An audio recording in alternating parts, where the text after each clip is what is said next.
Me llamo Lucía Montenegro, y aunque hace tiempo que nadie me llama por mi nombre completo, la mayoría solo me dice la abuela, la mamá de Bruno, o simplemente ella.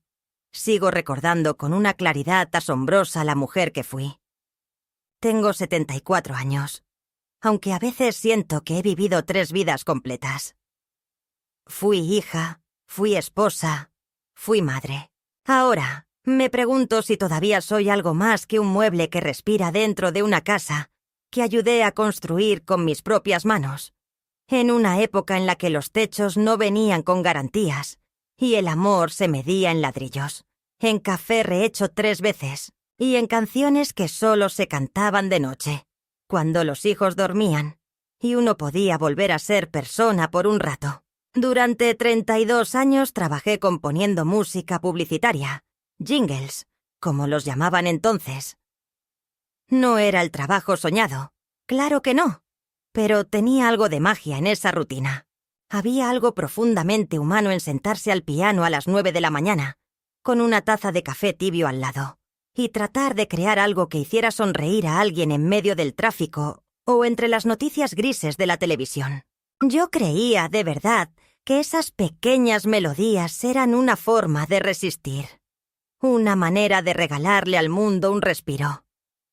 Pero esa vida quedó atrás hace mucho, cuando Bruno nació, cuando Salvador enfermó, cuando el alquiler subió y mi tiempo dejó de pertenecerme. La música fue desplazada, arrinconada, silenciada como todo lo que era mío. Y yo, silenciosamente, acepté. Mi esposo, Salvador Montenegro, era un hombre práctico. No era muy dado a las palabras, pero sabía hacer que uno se sintiera seguro. Y eso era más de lo que ofrecían muchos. Fue él quien encontró la casa donde aún vivo, una construcción modesta de 2 pisos con un jardín, que en su mejor época estuvo lleno de dalias y azucenas, plantas que ya no crecen como antes, porque mis manos, aunque todavía firmes, ya no pueden pasar horas entre la tierra. Salvador se fue hace 20 años, víctima de un accidente que lo dejó sin aire y a mí sin ancla. Yo nunca lloré frente a Bruno. Él tenía apenas 16 años cuando lo enterramos, y alguien tenía que ser el adulto completo. Desde entonces, me dediqué a criar a Bruno sola.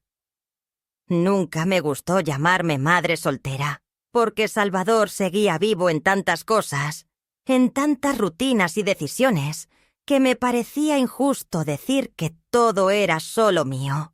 Pero la verdad es que durante esos años yo era la única figura en pie. Cada comida caliente, cada camisa planchada, cada inscripción escolar, salía de mí. Hubo noches en las que trabajaba hasta las 2 de la mañana terminando partituras para campañas, grabando demos con la voz apenas audible, para no despertar a mi hijo. Y aún así, cada vez que él sacaba una buena nota, cada vez que sonreía en una foto del colegio, yo sentía que valía la pena. Mi sacrificio era invisible. Sí, pero lo hacía por amor. Y eso me alcanzaba. La casa fue pagada entre Salvador y yo, aunque en los papeles solo aparece su nombre, y luego, por inercia y falta de atención, se pasó directamente a Bruno cuando se casó. Yo nunca lo discutí, porque en mi ingenuidad creí que lo que es de uno también es de los suyos. Nunca pensé que tendría que recordarle a mi hijo que esa casa, su casa, también era mía, que cada baldosa fue limpiada por mis rodillas, cada ventana lustrada por mis manos, y que la calidez que aún emana, aunque ahora apenas se note, viene de los años que pasé llenándola de sentido. Hoy en día, vivo en la habitación del fondo, la que alguna vez fue el taller de Salvador. Allí están aún sus herramientas, colgadas como reliquias mudas, cubiertas por una capa de polvo tan fina que apenas se ve, pero que está ahí, como la soledad. Mi cama es de madera, dura como la realidad que me ha tocado.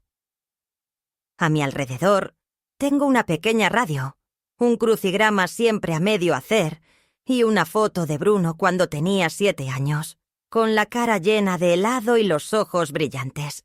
A veces, en la madrugada, la miro durante largo rato y me pregunto dónde quedó ese niño. ¿En qué momento su voz se volvió más dura que tierna, más práctica que amorosa? ¿Cuándo fue que dejó de verme como su madre y comenzó a tratarme como a una presencia incómoda que hay que tolerar? Laura, su esposa, es joven, ambiciosa y perfectamente consciente del lugar que ocupa. Es de esas mujeres que siempre están impecables, incluso cuando fingen estar relajadas. Tiene una voz suave que esconde una voluntad de hierro. Desde que se mudó con nosotros, fue dejando pequeñas marcas, decisiones sutiles. Un cuadro nuevo aquí, una alfombra que reemplazó la que yo tejí con Salvador. Platos que ya no se lavan a mano, porque ahora todo se hace con tecnología. Nunca me enfrentó directamente, pero cada cambio era una forma de decir, este ya no es tu hogar. Y yo, por no incomodar, por no romper la paz artificial, fui cediendo. El punto de inflexión fue tan simple como brutal. Una frase dicha durante la cena de un miércoles, sin gritos ni tensión previa. Yo había comentado algo trivial, una anécdota de cuando Bruno era niño. Y en ese momento Laura se rió con esa risa que tiene algo de filo. Como quien dice, «Qué adorable que aún hables». Bruno la miró. Luego me miró a mí, y con una sonrisa forzada dijo, «Mamá, o te callas, o te vas al asilo». Las palabras cayeron como piedras dentro de mí, pesadas, inevitables. No fue lo que dijo, fue cómo lo dijo. Como quien resuelve un trámite, sin emoción, sin rencor, pero también sin amor. Era una sentencia, un corte limpio, una amenaza dicha con naturalidad. Yo no dije nada. Seguí comiendo. La sopa estaba tibia. El pan, un poco duro. Sentí cómo los ruidos de la casa se volvían lejanos, como si todo hubiera entrado en una especie de niebla espesa. Y mientras Laura hablaba de sus planes para el fin de semana, mientras Bruno respondía a un mensaje en su teléfono, yo solo pensaba en una cosa. Esa casa también era mía. Y quizás había llegado el momento de recordárselo. Durante los días siguientes, esa frase quedó suspendida en el aire de la casa como una humedad que todo lo empapa. Invisible, pero imposible de ignorar. Yo no la mencioné. No la repetí en voz alta, ni siquiera para mí misma, pero cada vez que entraba a la cocina y Laura dejaba de hablar de pronto, cada vez que Bruno evitaba mi mirada mientras se servía el café, cada vez que el silencio se volvía tan espeso como para cortarse con cuchillo, esa amenaza velada se volvía a manifestar como una nota desafinada en medio de una partitura que, de pronto, ya no tenía sentido. La cotidianidad se mantuvo en apariencia. Yo seguía preparando mi té de tilo por la noche, regando las plantas marchitas del porche, doblando la ropa que dejaban olvidada sobre el sofá. Pero en mi interior algo se había desplazado. No era rabia. No era tristeza. Era más bien una certeza, dura y nueva, como un hueso que brota bajo la piel tras una fractura. La certeza de que mi lugar en esa casa ya no estaba garantizado, y que no hacer nada sería, también, una forma de aceptar el destierro. Una mañana, mientras barría la entrada, vi a un hombre de camisa clara parado frente al portón, hablando con Laura. Ella reía. Reía con esa risa que reservaba para los desconocidos, para los que importaban. En sus manos llevaba unos planos enrollados. No me vieron al principio. Me detuve, con la escoba en alto, y los observé sin moverme, como si el más leve sonido pudiera alterar el equilibrio de algo que no debía estar viendo. El hombre señalaba distintos puntos de la fachada mientras Laura asentía. Luego sacaron una cinta métrica y comenzaron a medir. Medían la casa. Mi casa. Como si fuera un terreno cualquiera. Cuando finalmente me vieron, Laura disimuló con una sonrisa fingida y levantó la mano en un saludo rápido, de esos que no piden conversación. El hombre ni siquiera se molestó en saludarme. Terminaron su inspección en pocos minutos y se fueron en silencio. Yo volví a barrer como si nada hubiera pasado, pero el zumbido dentro de mí, ese que había comenzado con la frase de Bruno, ahora tomaba forma. Esa noche, después de que la casa quedó en silencio, abrí el cajón del escritorio donde guardaba documentos antiguos, los mismos que nadie se había molestado en revisar desde la muerte de Salvador. Allí, en una carpeta de cartón marrón, encontré lo que buscaba: el contrato de compra de la casa, con firmas de ambos, con fechas, con anexos, con cláusulas. Salvador, precavido como siempre, había hecho incluir una cláusula que entonces me pareció casi romántica. En caso de fallecimiento, la propiedad quedaría a nombre de su esposa, siempre que ésta residiera en ella. Y allí estaba mi nombre. Legal, vigente, firmado por un notario que seguramente ya no vivía, pero cuyo sello aún brillaba bajo la luz del velador. Me senté en el borde de la cama con el documento entre las manos, y por primera vez en mucho tiempo sentí que tenía algo más que memorias. Tenía un derecho. Un derecho que quizás tendría que defender. El domingo por la tarde llegó mi hermana Irene de visita, como lo hacía una vez al mes. Había dejado de venir con frecuencia desde que Laura se volvió más presente en la casa, porque nunca se sintió del todo bienvenida. Pero ese día, quizá porque yo la había llamado con una voz que no usaba hace años, apareció con una bolsa de pan dulce y su expresión alerta, como si ya intuyera que algo no iba bien. Nos sentamos en la cocina, en el rincón donde aún quedaban las sillas de madera que Salvador había construido en sus años de afición por la carpintería. Hablamos de cosas triviales al principio, del clima, de su perro, de los precios en el supermercado. Hasta que finalmente solté la frase. Bruno me dijo que si no me callo, me va a mandar al asilo. Irene no reaccionó de inmediato. Simplemente dejó su taza en la mesa y me miró en silencio. Sus ojos, tan parecidos a los míos, se llenaron de una furia contenida que pocas veces había visto en ella. No hizo preguntas. No pidió contexto. Solo dijo: ¿y qué vas a hacer? Y esa simple pregunta, dicha con la tranquilidad feroz de quien ha sobrevivido también a su propio exilio emocional, me estremeció. Porque no tenía una respuesta clara. Porque hasta ese momento yo no había pensado en actuar, solo en resistir. Pero resistir, me di cuenta, era ya insuficiente. Esa misma noche, después de que Irene se fue, pasé horas en la cocina, recordando todo. Recordando la primera vez que entramos a esa casa, con Salvador cargando a Bruno en los hombros. Recordando la vez que dormimos en el suelo porque aún no teníamos camas. Recordando las navidades sin lujos pero con risas. Recordando cómo la música sonaba desde mi pequeño grabador mientras cocinaba, y Bruno bailaba con medias en el pasillo.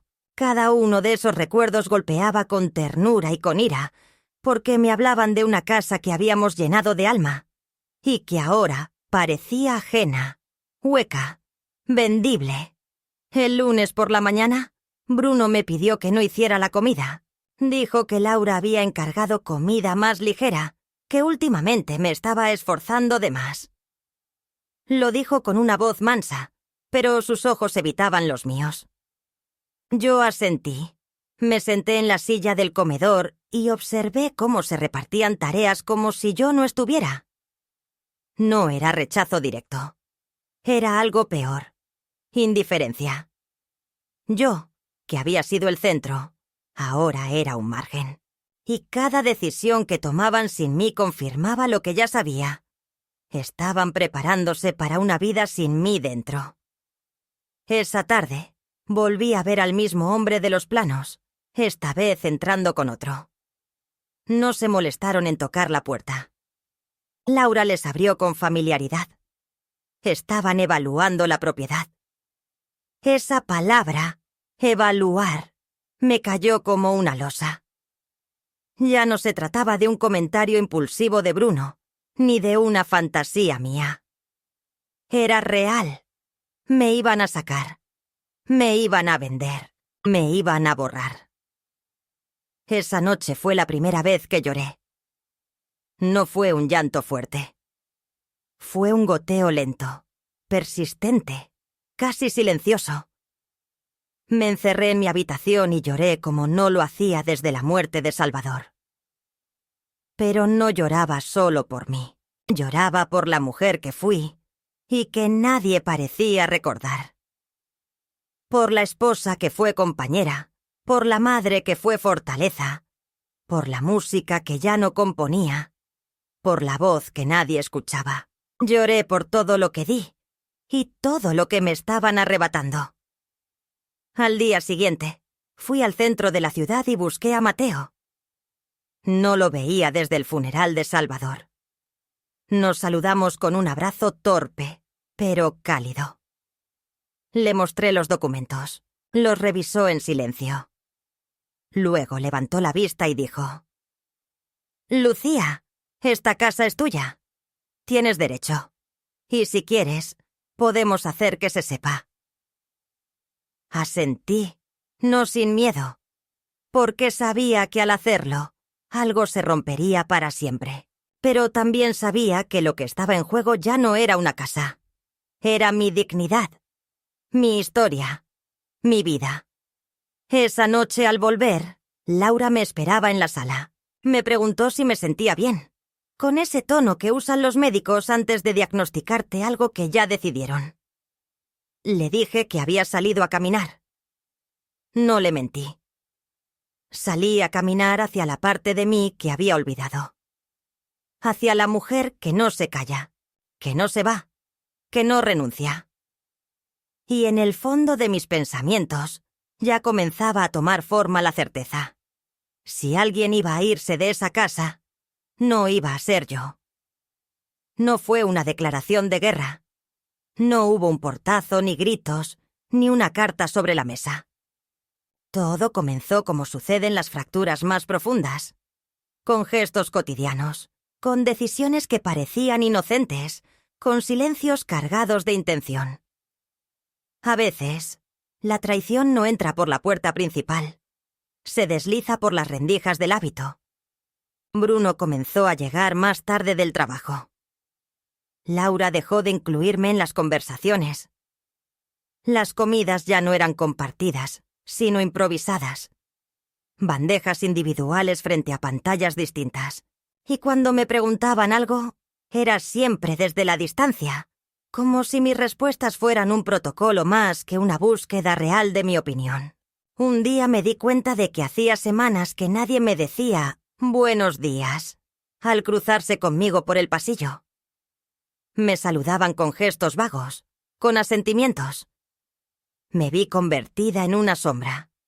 Presente, pero ya sin peso. Fue entonces cuando ocurrió algo que me reveló cuán avanzada estaba la operación de borrado. Entré a la sala y encontré a Laura moviendo muebles, empujando el sofá que Salvador había elegido, enrollando la alfombra que traje de nuestro primer viaje juntos. Me detuve en seco. Pregunté, sin alzar la voz, ¿qué pasaba? «Vamos a renovar un poco, mamá Lucía. El decorador dice que hay que aligerar el ambiente». El decorador. La frase me cayó encima como una confesión. Bruno apareció con una caja en la mano, repleto de cables y adornos. «Queremos aprovechar para modernizar el sistema de sonido también.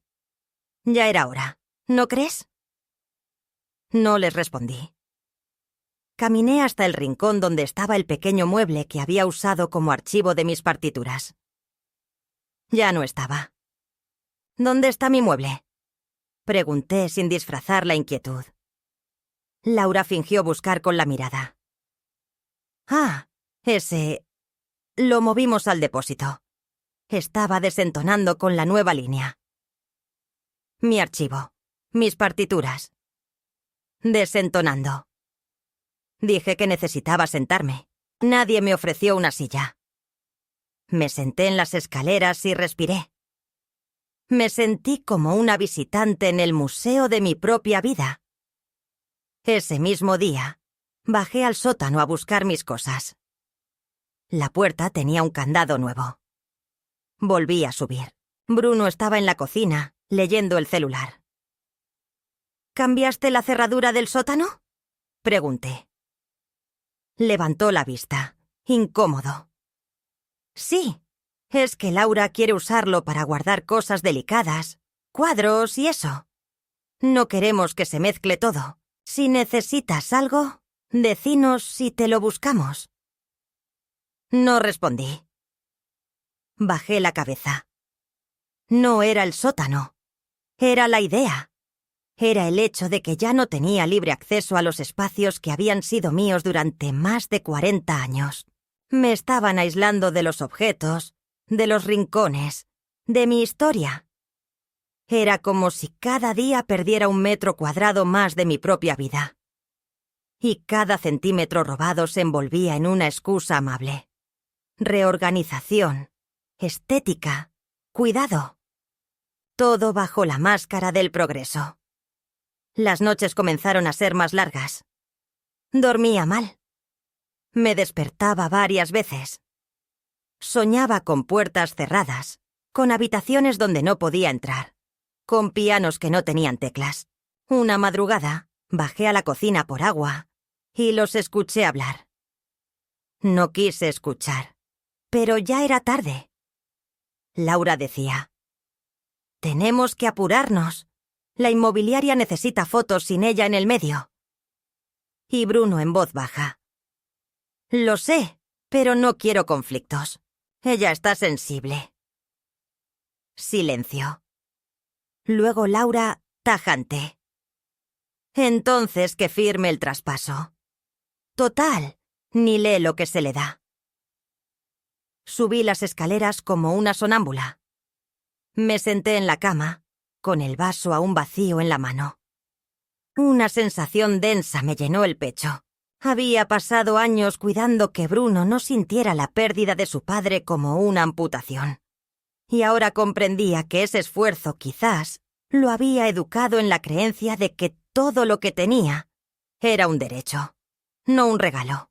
Al día siguiente la prueba fue más explícita. Bruno se me acercó con un sobre.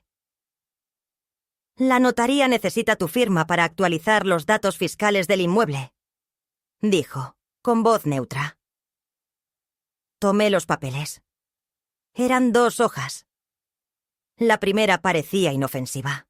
La segunda, sin embargo, indicaba un cambio de titularidad. «Esto no es un ajuste fiscal», le dije, señalando el punto en cuestión. Él se puso tenso. «Es solo para facilitar trámites, mamá. Vos ya no necesitas cargar con responsabilidades legales». Miré su rostro. Era el mismo que una vez lloró porque se le perdió su osito de peluche. El mismo que me pidió ayuda con su disfraz de astronauta para la feria escolar. Pero ahora sus ojos estaban endurecidos por la adultez malentendida, por una pragmática que no perdona. Le devolví los papeles sin decir palabra. No los firmé. No volví a mencionarlo. Pero la línea estaba trazada. Pasaron 2 semanas. Mateo me llamó. Tenía lista la documentación para reafirmar mi parte de la propiedad. Era un proceso más largo de lo que pensé, porque Bruno había hecho varias modificaciones sin avisarme. Préstamos hipotecarios menores, registraciones cruzadas, inclusiones de seguros. Todo disfrazado de mejora, pero cada una significaba un paso hacia mi desaparición. ¿Vos autorizaste esto alguna vez?, preguntó Mateo. Nunca, respondí. Me miró por encima de sus anteojos.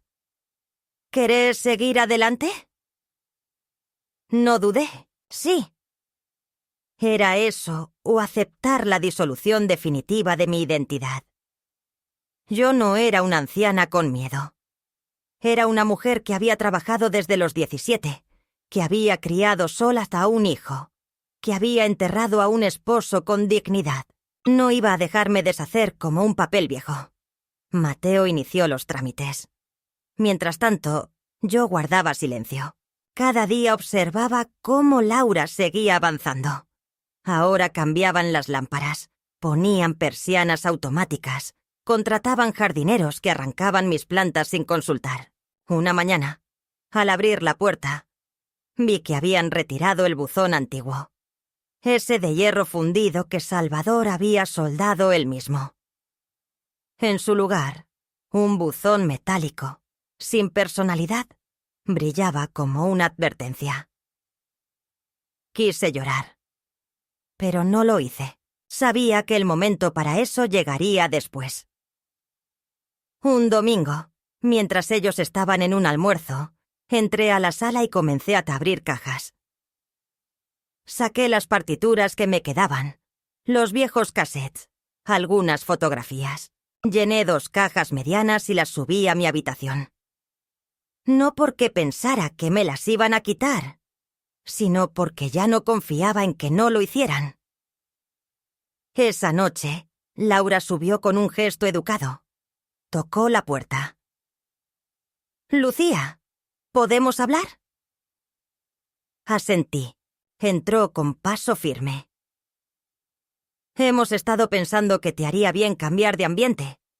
Una residencia, algo con gente de tu edad. Un lugar donde te cuiden. Ya hicimos algunas averiguaciones». La miré en silencio. No se inmutó. Continuó. «No es un exilio. Es por tu bienestar. Acá ya no tenés mucho que hacer. Nosotros estamos con 1000 cosas. Y vos mereces descanso». Me sentí como una pieza que ya no encaja en el rompecabezas de una vida diseñada por otros. Ella hablaba de mi casa como si fuera su empresa, y yo, una empleada retirada. No respondí. Se fue sin obtener mi opinión. Esa noche no dormí. Me senté frente a la ventana y recordé el primer piano que tuve, prestado por un maestro que creyó en mí. Recordé la vez que Salvador me dijo que mi risa era más afinada que cualquier nota. Recordé a Bruno con fiebre, aferrado a mi mano. Recordé mi voz grabada, cantando frases absurdas para cereales y sintiéndome útil. Y me prometí que no iba a terminar mi vida convertida en un objeto decorativo en una vitrina ajena. A la mañana siguiente tomé la decisión. Iba a recuperar lo que era mío. Con nombre y apellido. Con memoria. Mateo envió la notificación oficial. La propiedad estaba registrada con derecho vitalicio para mí. Ninguna venta era válida sin mi firma. Las mejoras no anulaban mi parte. No podían echarme. No sin consecuencias legales. Me pidió que no hablara de inmediato, que esperáramos la reacción. Y esa reacción llegó, de forma torpe y reveladora. Bruno me llamó una tarde al patio. «Mamá, necesitamos hablar». Me senté. Laura estaba a su lado. Bruno intentó empezar. «Lo que hiciste con el abogado, eso no era necesario». Lo miré. No era necesario porque esperaban que no reaccionara. Laura bufó. «Te estábamos incluyendo en las decisiones, pero vos actuaste a espaldas». Me reí, una risa triste. ¿Incluirme es cambiar cerraduras? ¿Es esconder papeles para que firme sin saber? ¿Es hablar de mí como si fuera un estorbo? Bruno bajó la vista. Laura cruzó los brazos. Sos nuestra madre, pero esta casa necesita avanzar. Me puse de pie. No. Esta casa necesita recordar quién la sostuvo en pie cuando no había paredes. Ustedes se olvidaron. Yo no. Subí a mi cuarto y cerré la puerta con llave. El mundo se volvió pequeño por unos segundos.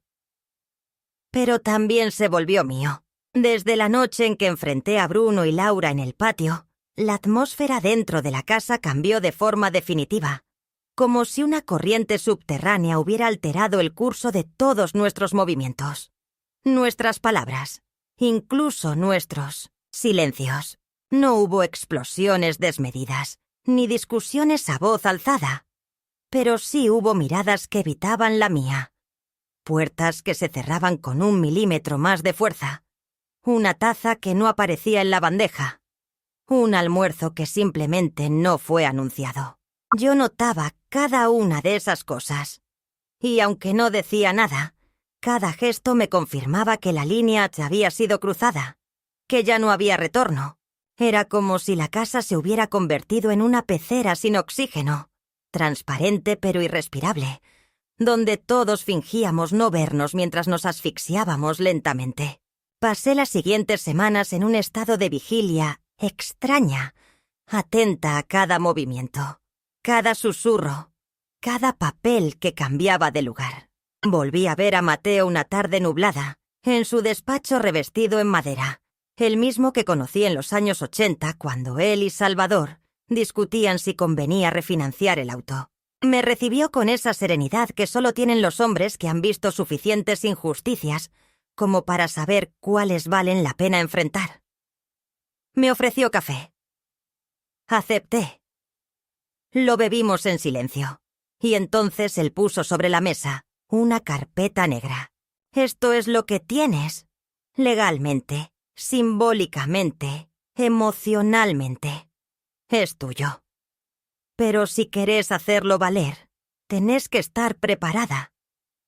No es solo una firma. Es una declaración de guerra. No quiero guerra, Mateo.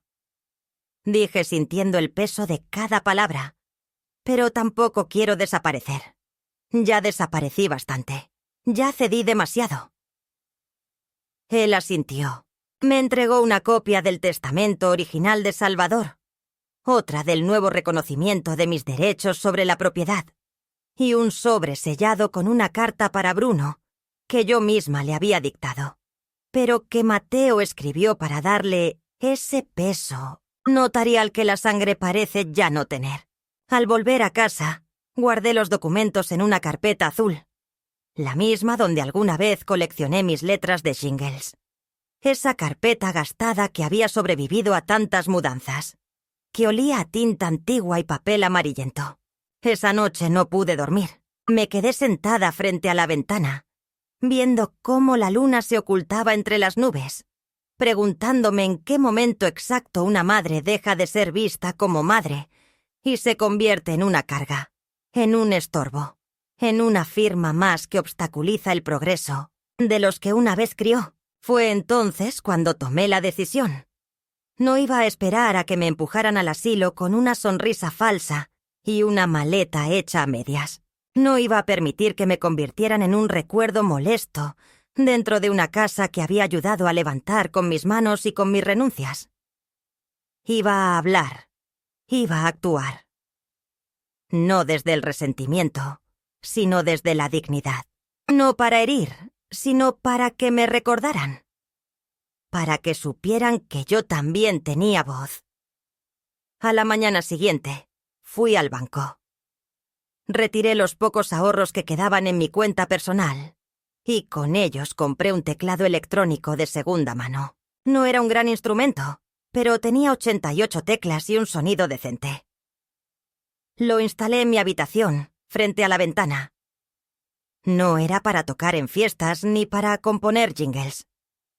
Era para mí, para recuperar el eco de una parte de mí que había quedado congelada durante años.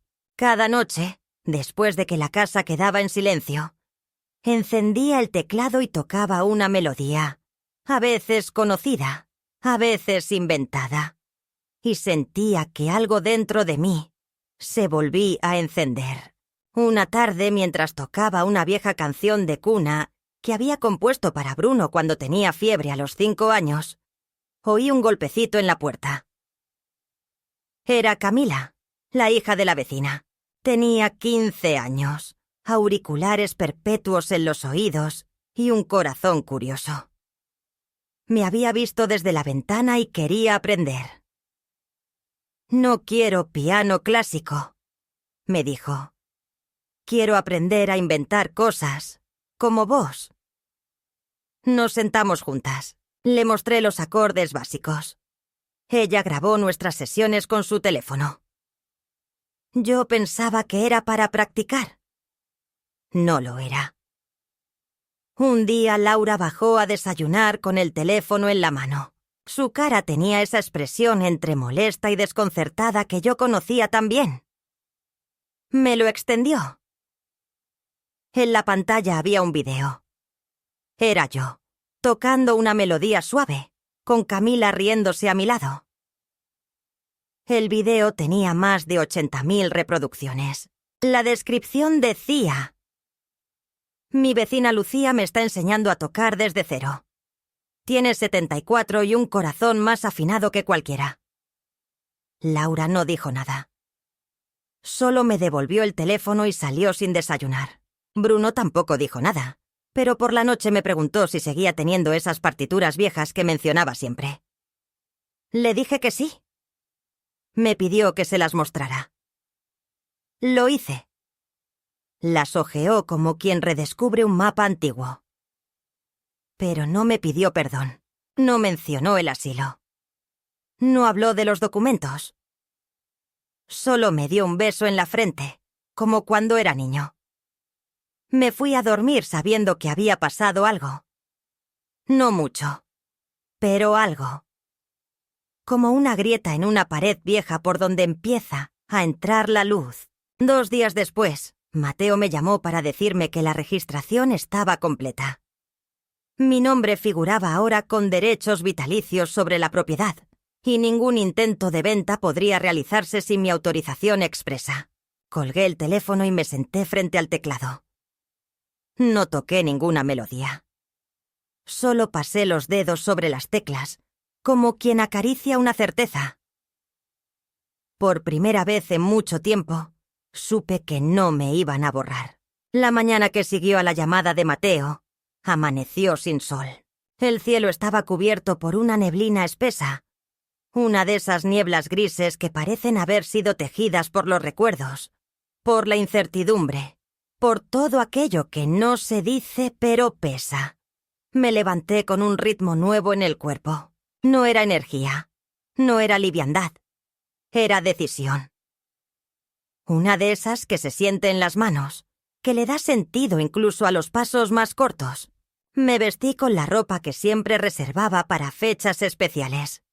Una blusa azul profundo que Salvador adoraba, y una falda de lino que usaba en mis años de jurado musical. No era vanidad, era armadura. A las 9 en punto, bajé a la cocina. Laura ya estaba allí, revolviendo su infusión de jengibre y escribiendo algo en su computadora portátil. Bruno aún no había bajado. Me senté frente a ella. No dije nada. Esperé a que notara mi presencia. Lo hizo, tarde, con un movimiento de cejas. ¿Querés algo, Lucía? Ya tengo lo que quiero. Quiero hablar con vos. Y con Bruno. Ella frunció los labios, incómoda. El café dejó de moverse en su taza. Por un segundo pareció que iba a ignorarme, pero algo en mi voz, en mi postura tal vez, la detuvo. Cerró la computadora sin responder y subió a buscar a Bruno. Regresaron juntos 10 minutos después. Él tenía ojeras, la barba descuidada, y algo temblaba en su mirada. Yo permanecí sentada, las manos cruzadas sobre el regazo. Recibí la confirmación legal. La casa está sieta a mi nombre, con derecho vitalicio. No pueden vender. No pueden hipotecar. No pueden tomar decisiones sin mi firma. Bruno se dejó caer en una silla, sin fuerza. «Mamá», empezó, pero lo detuve con un gesto.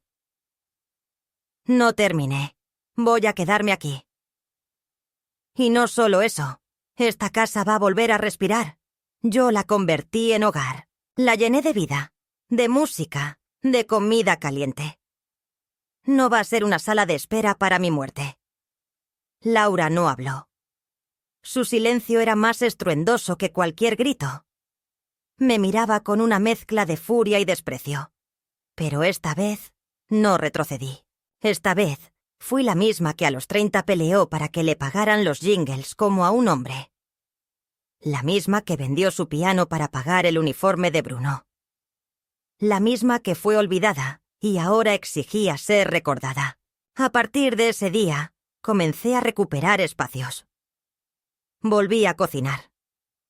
Volví a usar el jardín. Volví a estar en el comedor durante las comidas. Al principio Bruno y Laura intentaron ignorarme. Hablaban entre ellos. Evitaban mirarme, pero yo estaba allí. Presente. Firme. No como un fantasma, sino como una columna. Comencé también a invitar a Camila a casa con más frecuencia. Pronto se sumaron 2 amigas suyas. Los viernes por la tarde se transformaron en sesiones de creación musical. Yo les enseñaba acordes. Ellas me enseñaban palabras nuevas. A veces nos reíamos tanto que Laura se encerraba en su cuarto. Una noche escuché cómo discutían. Bruno le reprochaba a Laura su insistencia. Ella le gritaba que yo no debía tener tanto poder. Que una vieja con teclado no iba a decidir su futuro. Que ya había contactado a un abogado. Bruno le decía que no quería pelear. Que era su madre. Que quizá se habían apurado. No me alegró oír eso. Me dolió. Porque en esas palabras no había comprensión. Solo cansancio. Yo no quería su rendición. Quería que volvieran a verme. Pasaron los días. Un domingo organizamos una pequeña muestra con mis alumnas. Vinieron sus padres, algunos vecinos, incluso Mateo. Montamos un pequeño escenario en el jardín. Bruno apareció de improviso. Se quedó en la puerta, mirando. Camila tocó la melodía que habíamos compuesto juntas. Al terminar, el público aplaudió. Yo miré a mi hijo. Había lágrimas en sus ojos. Pero no vino hacia mí. Se dio media vuelta y entró a la casa. Esa misma noche, Laura empacó una valija. Bajó con ella, firme como una sentencia. No voy a vivir en una casa donde la madre reina y los demás mendigan permiso. Esta no es la vida que imaginé. Bruno bajó detrás de ella. No dijo nada. La acompañó hasta la puerta. Volvió solo. Me miró. No quiero perderla a ella, pero tampoco quiero perderte a vos. Ya me perdiste hace años, Bruno. Ahora solo estás notando el hueco. Él bajó la mirada. Se sentó frente a mí. Nos quedamos en silencio. Al día siguiente, Laura regresó por el resto de sus cosas. No me dirigió la palabra. No la detuve. Bruno intentó disimular. Me pidió que hablara con ella, que arregláramos. Pero no se trataba de arreglar. Se trataba de aceptar, de asumir que cuando dejas que alguien borre a tu madre, lo que pierdes no es solo a ella. Pierdes también una parte de vos. Bruno empezó a cambiar. Lentamente. De forma torpe. Me pedía ayuda con la comida. Me preguntaba por canciones de su infancia. Empezó a sentarse conmigo por las noches. Pero yo ya no era la misma.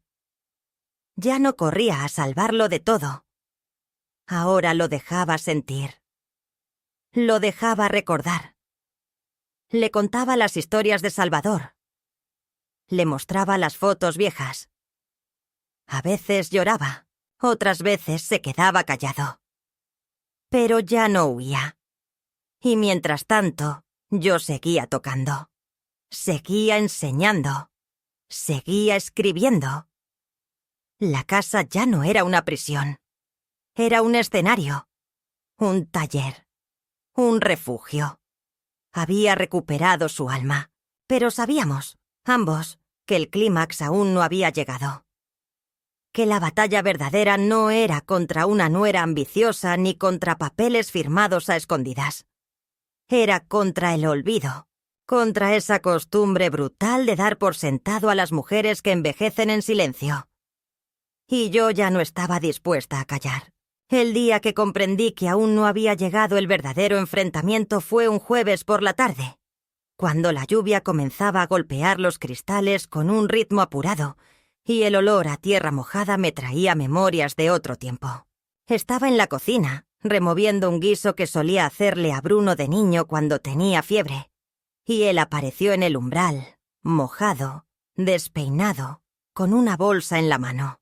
La dejó sobre la mesa y dijo, sin mirarme a los ojos: Laura va a iniciar acciones legales. Dice que tiene derechos, que vivió acá, que invirtió. Yo apagué la hornalla con lentitud. Me sequé las manos.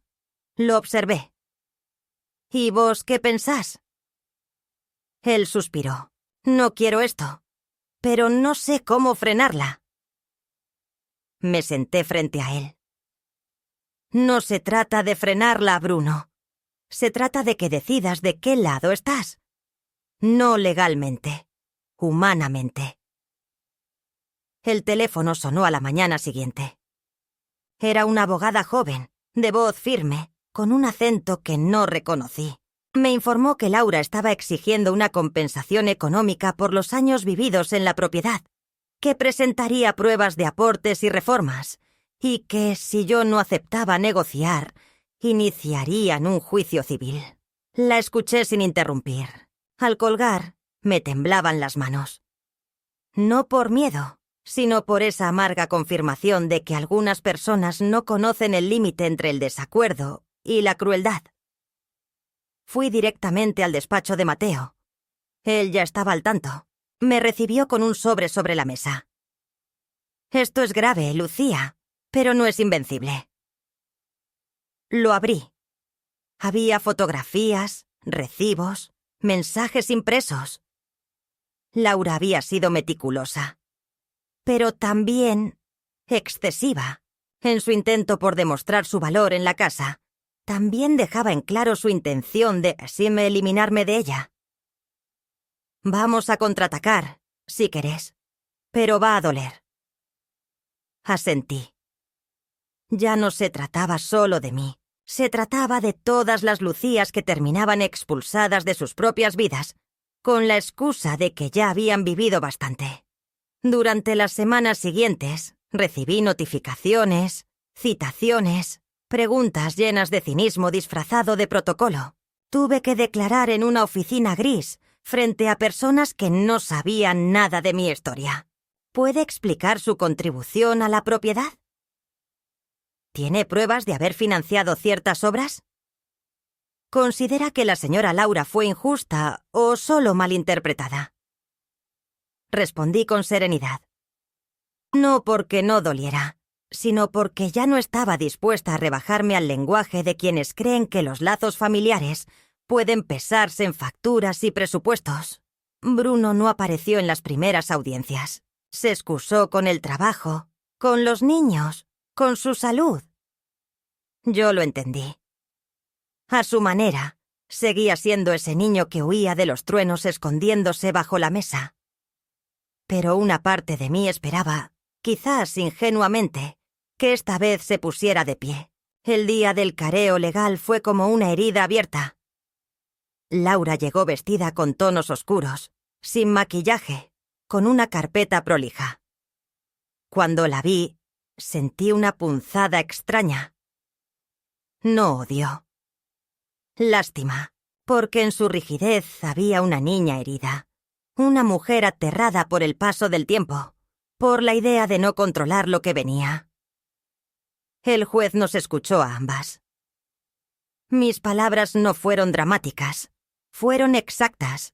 Hablé de mis años, de mi música, de mi dolor. Hablé de cómo se siente una al ver cómo borran su nombre de las paredes que pintó con su marido. Laura habló de su esfuerzo, de su visión de futuro, de cómo la presencia de una mujer mayor en la casa era un obstáculo para el desarrollo pleno de la familia. Cuando dijo eso, se hizo un silencio espeso. El juez la observó. Le pidió que repitiera. Ella titubeó. Trató de matizar. Pero ya estaba dicho. Al salir, la lluvia había parado. Bruno me esperaba en la puerta. Tenía una carpeta en la mano. Me la entregó. Son mis declaraciones. A tu favor. Me tomó la mano. No dije nada. No era el momento de abrazos ni reconciliaciones. Era el momento de respirar. El fallo llegó 3 semanas después. El juez desestimó la demanda de Laura por carecer de sustento legal suficiente y consideró lesivo y discriminatorio el lenguaje utilizado en su argumentación. La propiedad quedó ratificada bajo mi derecho vitalicio y se dictaminó que cualquier intento de desalojo o presión hacia mi persona sería considerado abuso. No lloré al recibir la noticia. Solo cerré los ojos y sentí una paz serena, densa, como el último acorde de una melodía antigua. Esa noche me senté al teclado. Bruno me observaba desde el umbral. Comencé a tocar una pieza que Salvador solía improvisar los domingos. Era imperfecta, hermosa, mía. Bruno se sentó en silencio. No habló. Yo tampoco. Pero por primera vez en muchos años, estábamos escuchando la misma música. Desde aquel fallo, la casa volvió a respirar con otro ritmo. No más amenazas, no más papeles hostiles, no más puertas entrecerradas por temor o estrategia. Pero el silencio que vino después no fue de alivio inmediato, sino de recogimiento, como el que sigue a un duelo. A veces me levantaba en mitad de la noche y caminaba por el pasillo, escuchando los ecos de mis propios pasos sobre el suelo que alguna vez fregué de rodillas. En días en los que pensaba que la limpieza podía redimir cualquier tristeza. Miraba los marcos de las fotos, muchos de los cuales habían vuelto a aparecer como por arte de magia tras la audiencia final, alineados en los estantes como si la historia pudiera simplemente recolocarse. Pero yo sabía, muy adentro, que no hay regreso. Que la memoria no se repara con martillo ni con marco nuevo. Que lo vivido ya no se desvive. Que una madre puede perdonar, pero nunca olvidar cuando se ha sentido invisible. Bruno empezó a pasar más tiempo en casa, pero no como antes. No como el hijo que volvía del trabajo a esperar la cena servida. No, ahora lo hacía con una discreción tímida, como quien entra a una iglesia vacía y se sienta en el último banco. Me ayudaba en el jardín, preguntaba por mis melodías. Me hablaba de sus hijos con una ternura que alguna vez me reservaba a mí. Pero entre nosotros quedaba algo suspendido. Una línea no dicha. Una frase contenida. La frase que nunca dijo. «¿Te fallé?» Y la que yo tampoco pronuncié. Todavía me duele. Un día, mientras doblaba ropa en mi cuarto, encontré una hoja doblada en 4 entre las sábanas. Era una carta. Reconocí la letra de Laura. Decía que se iba del país, que no entendía cómo todo se había torcido, que a veces las mujeres aprendían a sobrevivir dominando lo que podían, porque todo lo demás se les había negado. No pedía perdón, pero tampoco atacaba. Me pareció un gesto extraño, un puente a medio construir que no cruzaríamos nunca. La guardé en la carpeta azul, la de los papeles importantes, no porque quisiera recordarla, sino porque quería que algún día, cuando yo ya no esté, alguien la lea y entienda que ninguna guerra doméstica empieza de la nada. Las clases con Camila continuaron. A veces traía amigas nuevas. A veces venía sola, solo para sentarse conmigo y preguntarme cómo era la vida antes de los teléfonos. Yo le hablaba de los jingles, de las cintas, de la radio. Ella escuchaba como quien escarba en una mina buscando oro viejo. Me hacía sentir valiosa, como si todo aquello que había quedado atrás aún tuviera brillo. A veces me grababa sin avisar. Subía los videos con títulos que yo no comprendía del todo. Lucía, la diosa del piano. Aprendé con una leyenda viva. Me reía.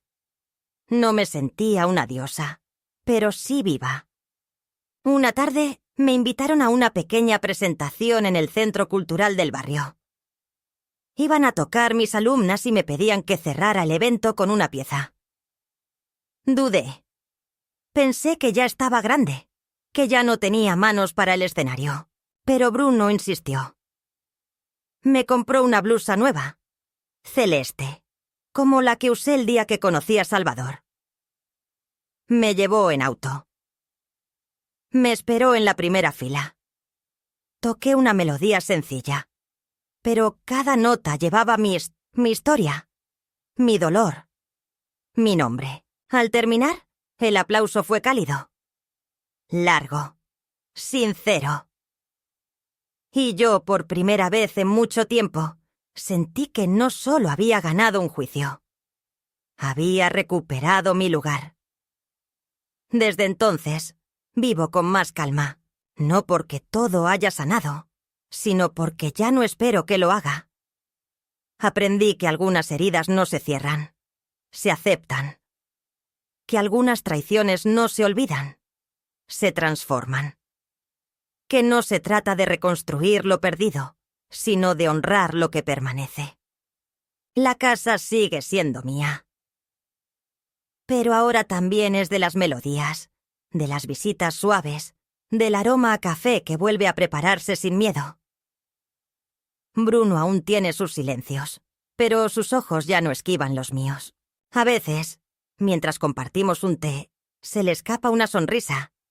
Y yo sé que, en esa sonrisa, hay una disculpa tácita, un reconocimiento, un gesto de hijo que aprendió a ver. Y eso me basta. No soy una santa. Tampoco una mártir. Soy Lucía, una mujer que fue madre, esposa, compositora, y también un día fue invisible. Pero volvió. Volvió para quedarse, para ocupar su lugar, para que, cuando alguien pronuncie su nombre en voz alta, no sea como parte de un pasado que estorba, sino como parte de una historia que merece ser contada. Hasta el último acorde, hasta el último suspiro. Desde que recibí el fallo que confirmaba mis derechos sobre la casa, no he vuelto a sentir miedo, pero tampoco he sentido alegría plena. Lo que vino después no fue una celebración, sino un silencio espeso, una quietud que se parece a la paz, pero que, en realidad, es un reconocimiento de que hay heridas que no sangran más, porque ya no queda sangre que dar. La casa se volvió más luminosa, sí, pero también más grande, más vacía en ciertos rincones donde antes había tensión y ahora solo hay eco. Laura ya no volvió. Se llevó su ropa, algunos libros, una planta que siempre cuidaba más que a mí. Bruno dijo que tal vez era lo mejor, que ambos necesitaban aire, distancia. Yo no respondí. ¿Qué se responde cuando te ofrecen alivio envuelto en abandono? Mis días ahora tienen otro ritmo. Por la mañana, abro las ventanas, dejo que el sol entre y acomode mis pensamientos. Ya no cocino por obligación ni por nostalgia. Cocino por placer, por decisión, por recordarme que estoy viva. Las clases con Camila siguen, aunque menos frecuentes. La vida adolescente tiene su propia marea.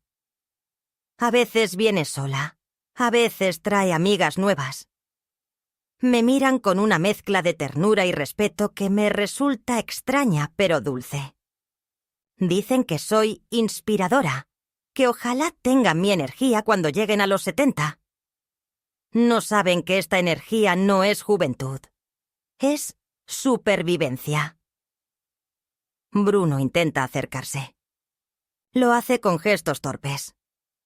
Me pregunta por recetas, me pide ayuda para ordenar papeles, me ofrece llevarme al médico. Yo lo dejo. Pero entre nosotros quedó una distancia que no se mide en metros, sino en decisiones.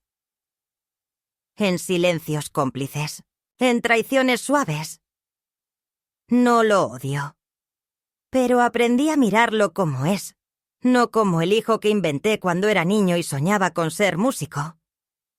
Esa fantasía murió. Y no la voy a resucitar. A veces me siento frente al teclado y toco melodías que ya no compuse para otros, sino para mí.